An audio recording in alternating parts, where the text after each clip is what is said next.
Imagine a place so remote, it's closer to Antarctica than any major city. A place where there's no airport, no mobile service, and where ships arrive only a handful of times a year, if the waves allow it.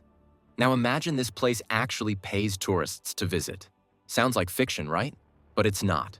Welcome to Tristan da Cunha, a speck of volcanic land lost in the vast South Atlantic Ocean, home to just 240 people, and no strangers.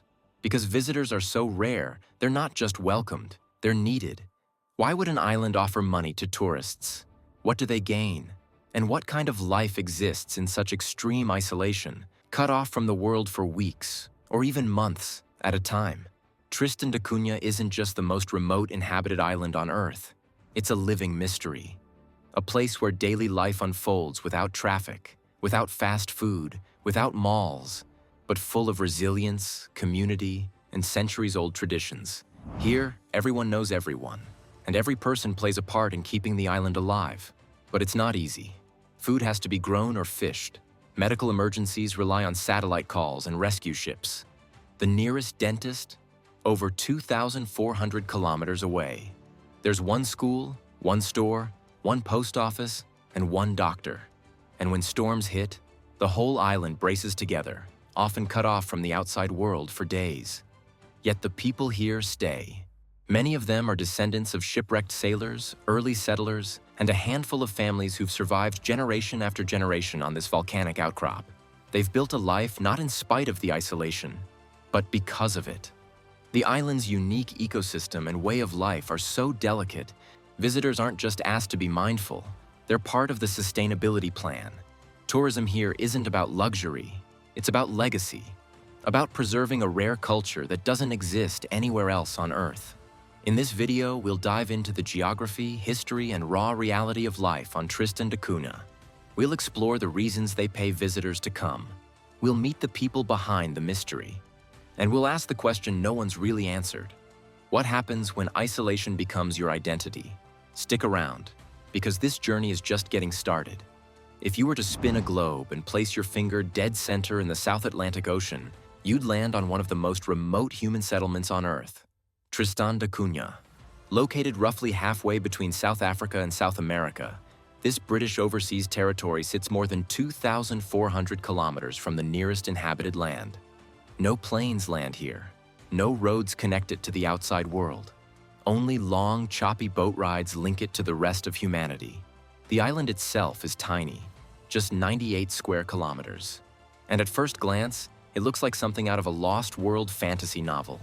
A cone-shaped volcanic peak surrounded by wild cliffs, rugged terrain, and swirling ocean mists.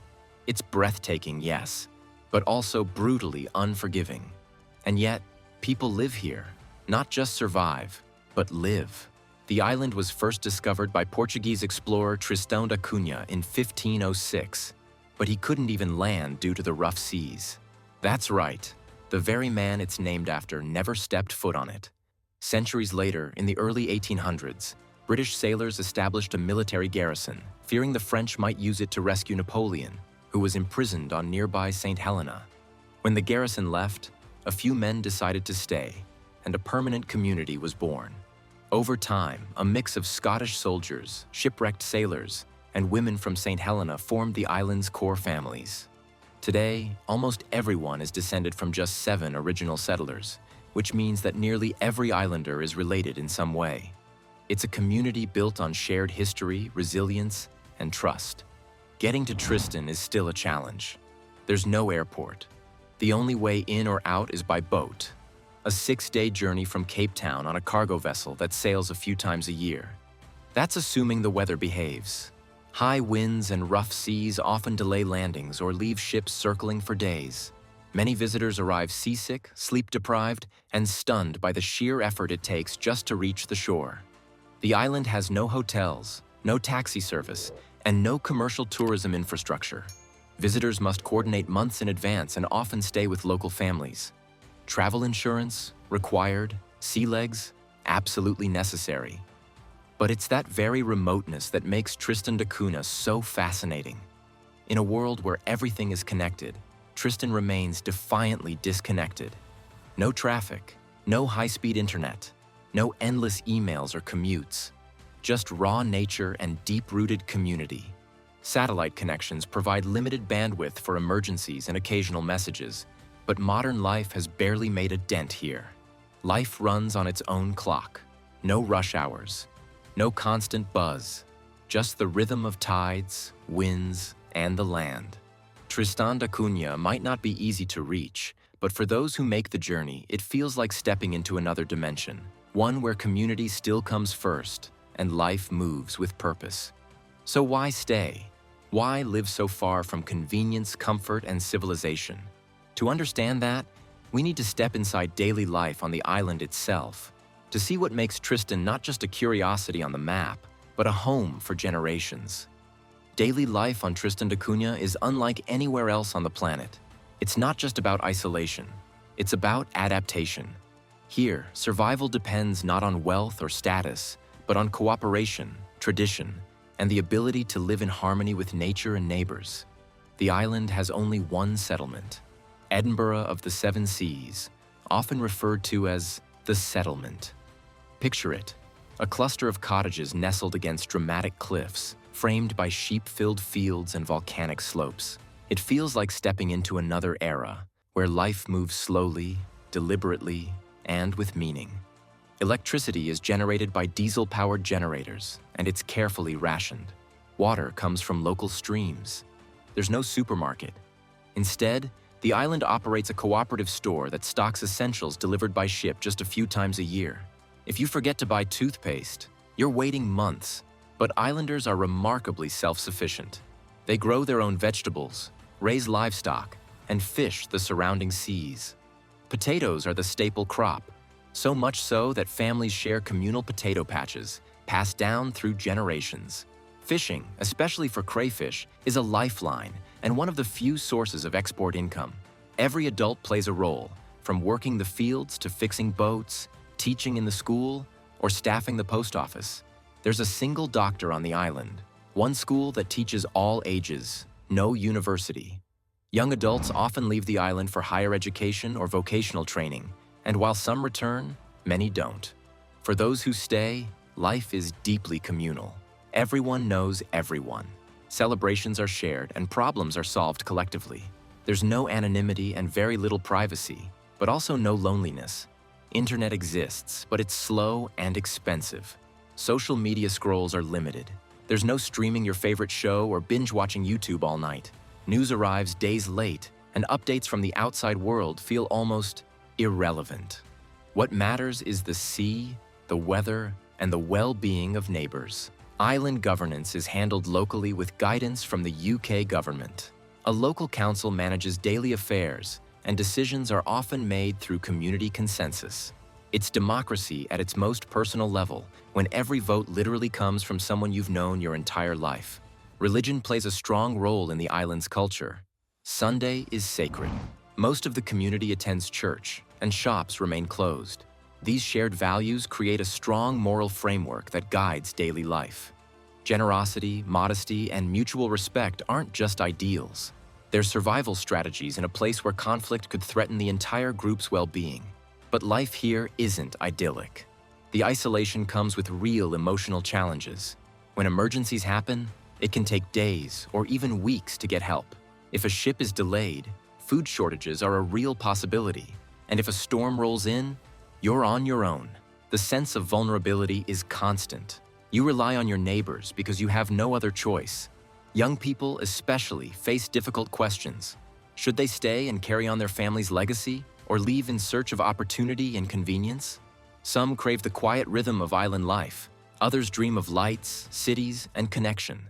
Either choice carries sacrifice. And yet there's pride here, a powerful sense of identity. Islanders refer to themselves as Tristanians, and they fiercely protect their land, culture, and way of life. Outsiders are welcomed, but always with care. Tourism is not a business, it's a relationship. Visitors are expected to respect the land, the rules, and the silence. Births and funerals are major events. Everyone shows up, everyone contributes. The island runs not on profit, but on people. And here lies the paradox. Despite the hardships, despite the distance, despite the silence, Tristan da Cunha pays people to visit. But why would a place so cautious about outsiders actually encourage them to come? And why visitors, believe it or not, are part of the island's survival strategy.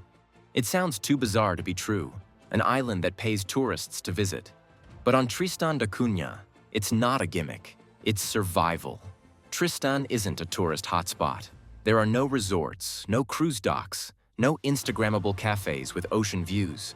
What it does have is an economy that hinges on fragile systems, and when one part weakens, the whole community feels the strain. That's where visitors come in.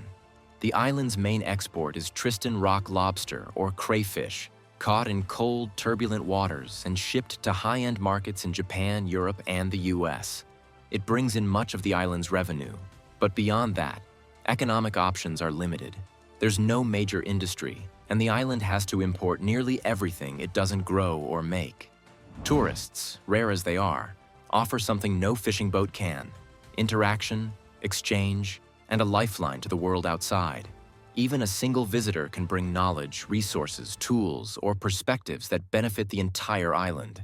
Teachers, dentists, researchers, even hobbyist photographers. Anyone with a useful skill is seen as a temporary but valued asset. That's why, in certain cases, the island subsidizes travel or accommodation for specific types of visitors, especially if they offer skills in healthcare, construction, education, or even environmental research. It's not about pampering tourists. It's about bringing in help the island needs but can't hire full-time. Think of it as reverse tourism. The visitor isn't just coming to consume an experience. They're contributing to the island's sustainability. But the appeal of visitors goes beyond economics. Isolation comes with a social cost.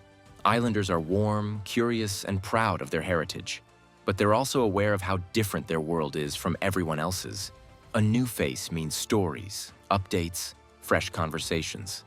For younger Tristanians especially, these moments of connection are precious windows to a world they rarely get to see. Then there's the island's deep commitment to conservation. Tristan da Cunha is part of a UNESCO-recognized biosphere reserve. It's a haven for endangered species, rare birds, and pristine marine life. The islanders fiercely protect their land and waters, but they need scientists, volunteers, and environmental partners to help them do it. Many visitors are researchers or conservationists, and they're often supported financially through grants, government initiatives, or even partial reimbursement from local funds. To Tristan da Cunha, these visitors are not tourists. They're temporary villagers, extensions of the community for the time they're there. This strategy isn't without risk. Welcoming outsiders, even cautiously, means opening up a very tight-knit society. That's why the island sets strict guidelines for visitors. Applications are reviewed months in advance. There's a balance to strike. Bring in too few people and the community risks stagnation. Bring in too many and the culture might erode. The island needs connection, not commercial tourism, not mass development, but partnerships, exchanges, ideas. That's why educational groups, documentary crews, and aid organizations are encouraged. That's why certain travelers get subsidized stays, because what they bring to the table isn't just money, it's presence, perspective, and purpose. It also helps fight another creeping challenge: depopulation. As more young people leave for education and don't return, the population continues to shrink. Encouraging skilled outsiders to visit, and sometimes stay, is one way to keep the community sustainable. A few visitors have even gone through the long process of becoming residents. Though it's rare and heavily regulated, citizenship isn't easily handed out. After all, this is one of the most closed communities on Earth. Still, the very act of inviting people, select people, is a signal, a message from the edge of the world that says, we may be remote, but we're not forgotten. We want to share. We want to learn. We want to thrive. In the end, the idea of paying tourists isn't about handing out cash. It's about strategic survival. It's about recognizing that when you're on the edge of the world, sometimes you have to bring the world to you. So now you know why they do it. But what about the risks of living in a place like this? Because Tristan da Cunha isn't just remote, it's volatile. The sea, the skies, even the very ground beneath them, it's all a constant threat. Next, we'll look at the storms, the eruptions, and the disasters that nearly erased Tristan from the map forever. Life on Tristan da Cunha isn't just quiet and remote, it's dangerous. Perched on a live volcano in the middle of a tempestuous ocean, the island's beauty is matched only by its volatility. And the people who live here? They've had to become masters of survival, not just against the odds, but against nature itself. The most dramatic chapter in the island's history began in October 1961, when the ground beneath their feet rumbled and then erupted. A fissure opened near the settlement, spewing ash and molten rock dangerously close to homes. For an isolated community with no airport, no rescue ships on standby, and no emergency plan, the situation was catastrophic. The British government organized an emergency evacuation, relocating all 264 islanders to the UK. For many of them, it was the first time they had ever left the island. Some hadn't even seen cars before. They were housed in camps in England, given clothes, jobs, and a taste of modern life. To outsiders, it looked like a blessing, an escape from hardship. But to the islanders, it was exile. They missed their mountains, their sea, their simplicity, and above all, their togetherness. Less than 2 years later, despite government opposition and media confusion, most of them chose to return. They rebuilt the settlement by hand, salvaged what they could, and re-established their way of life. The eruption had destroyed buildings, but not their will to stay. It was a defining moment. It wasn't just about home. It was about identity, a declaration to the world. This land is ours, and we don't abandon it. Nature didn't stop testing them there. The Atlantic storms that batter the island each winter are fierce. Winds rip through fields. Boats are tossed like toys. Roads can vanish underwater, and landslides are not uncommon. Islanders prepare for these events with stoic calm, boarding windows, securing fishing gear, and huddling together through the chaos. In 2001, a major landslide wiped out the island's fishing factory, the economic engine of the community. It was a devastating blow, not just financially, but emotionally. The islanders had poured years of labor into building that facility. Its loss echoed through every home. Yet once again, with help from international partners and sheer determination, they rebuilt. And more recently, climate change has presented new risks. Rising seas, harsher weather patterns, and shifting wildlife behavior are making the ecosystem harder to predict. The island's unique biodiversity, once stable, now demands careful monitoring and conservation. Their resilience isn't just about rebuilding, it's about refusing to leave. Even with a live volcano below them, limited resources, and the constant threat of isolation in emergencies, the people of Tristan da Cunha endure.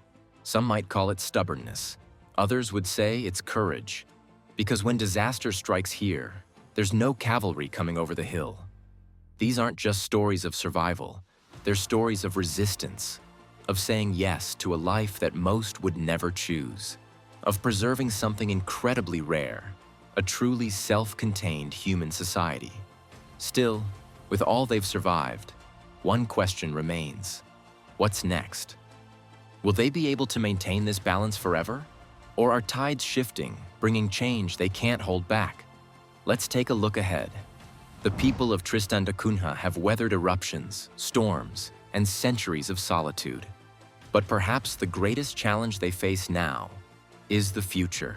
With just around 240 residents, the island's population has been steadily shrinking. Young people leave for education or opportunity, and many never return. The reasons are understandable. Tristan offers peace, but not career paths. It offers safety, but not variety. And for a generation raised with glimpses of the outside world, staying can feel like a sacrifice. This slow migration poses a serious risk. Without enough people to maintain infrastructure, farm, fish, or teach, the community's self-reliance begins to fray. Aging populations strain resources. Critical roles like healthcare, education, and maintenance become harder to fill. To address this, Tristan's leaders have begun thinking creatively. Partnerships with UK universities have encouraged returning students. Outreach to scientists and eco-volunteers has strengthened environmental support. And discussions about loosening strict immigration policies, slightly, have quietly begun. The goal is not to change the island's identity, but to protect it by allowing it to adapt. Sustainability is another looming concern, As global temperatures rise, Tristan's delicate ecosystem is at risk. Bird populations are shifting. Fish patterns are changing. Conservation isn't a luxury here. It's survival. The island has taken bold steps by designating most of its surrounding waters as a marine protected area, one of the largest of its kind. This prevents overfishing, protects biodiversity, and sends a powerful message. This tiny island is thinking globally. They've also become a model for low-impact living. Solar power and wind energy projects are being tested. Recycling and self-sustaining farming practices are improving. These aren't greenwashing campaigns. They're necessary for existence when your nearest store is 1,000 kilometers away. Another silent threat? Connectivity. As the internet becomes more vital globally, Tristan's limited access may soon become more than an inconvenience. It could isolate them economically and educationally. But each step forward raises another question. How much connection is too much before the outside world starts diluting what makes Tristan so unique? The balancing act is delicate. Preserve a timeless culture, while also inviting just enough change to remain viable. Too much, and the island loses its magic. Too little, and it may not survive another generation. And then there's the emotional side. Many islanders feel torn, proud of their heritage, yet uncertain about their future. Should they encourage their children to stay or to leave and chase dreams elsewhere? Can they build a life on the edge of the world when the world itself is changing so fast? The hope lies in choice. If Tristan da Cunha can remain a place that people choose, not because they're trapped, but because they believe in it, then its future is still wide open. That means empowering the next generation to shape their island in new ways, without forgetting what their ancestors built. It means blending tradition with technology, solitude with strategic openness. It means showing the world that you don't need 1 million people to create a society worth preserving. You just need the right ones. So, what will become of Tristan da Cunha? That depends on all of us. Whether we support its efforts, whether we listen to its story, whether we understand that even at the ends of the earth, there are voices, lives, and legacies worth protecting. Because in a world that never stops moving, Tristan da Cunha offers something rare, a place that remembers how to be still. But before we wrap up, there's one more thing. Why does this story matter to you? Let's bring it all together. You've just explored one of the most remote places on Earth.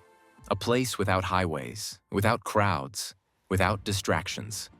Tristan da Cunha doesn't chase the modern world. It chooses its own rhythm. Its story is quiet, but it echoes louder than most, because it reminds us of something we often forget. Humans don't need much to thrive, but we do need each other. Tristan's 240 residents don't have access to instant delivery or a bustling nightlife or even reliable Wi-Fi, but they do have something many of us have lost: deep connection, shared purpose, and a life built around community, not consumption. They grow their own food. They rebuild after disasters. They face isolation together. And when they welcome a visitor, they're not just offering a bed or a meal, they're offering a piece of their world. That's why this island pays people to visit, not to boost revenue, not to go viral, but because each guest carries something valuable: a story, a skill, a perspective. So what does this have to do with you? Maybe you'll never set foot on Tristan da Cunha, but its story still matters. In a world pushing us to be faster, louder, more connected, this little island asks the opposite. What if less really is more? What if isolation isn't a weakness, but a strength? What if the most resilient societies aren't the biggest, but the ones that care the deepest? Tristan da Cunha shows us that survival isn't always about power or progress. Sometimes it's about values, about choosing tradition, about saying no to the noise so you can hear what truly matters. So the next time your internet slows down, the next time you feel disconnected from the rush, remember there's a place out there where that's not a glitch. It's normal. A place where silence isn't empty. It's full of life. If this story made you think differently, even for a moment, do us a favor. Like this video, leave a comment, share it with someone who needs to hear it. And if you haven't already, subscribe, because we bring you stories from the edges of the world every week. Thank you for watching. Until next time.